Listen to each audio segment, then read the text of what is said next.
ராணிப்பேட்டை அருகே பக்தர்களை ஏற்றி வந்த கர்நாடக மாநில அரசு பேருந்தும் 2 லாரிகளும் அடுத்தடுத்து மோதிக்கொண்ட விபத்தில் 4 பேர் உயிரிழந்தனர். 30க்கும் மேற்பட்டோர் காயமடைந்தனர். கர்நாடக மாநிலம் கோலார் மாவட்டம் முன்பாகல் பகுதியைச் சேர்ந்த பக்தர்கள் 4 பேர் அரசு பேருந்துகளில் மேல்மருவத்தூர் ஆதிபராசக்தி கோவிலுக்கு சென்று சுவாமி தரிசனம் செய்துவிட்டு சொந்த ஊருக்கு சென்று கொண்டிருந்தனர்.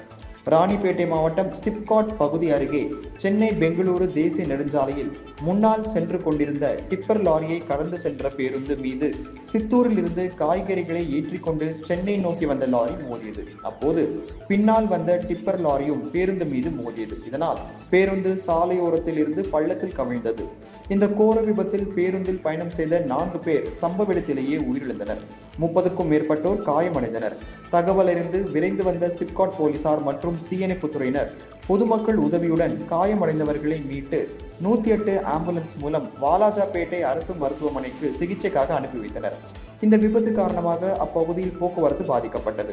விபத்தில் சிக்கிய வாகனங்களை கிரெயின் மூலம் போலீசார் அப்புறப்படுத்தியதை தொடர்ந்து போக்குவரத்து சீரானது. சுவாமி தரிசனம் செய்துவிட்டு திரும்பும் போது நிகழ்ந்த இந்த கோர விபத்து அப்பகுதியில் பரபரப்பையும் சோகத்தையும் ஏற்படுத்தியுள்ளது.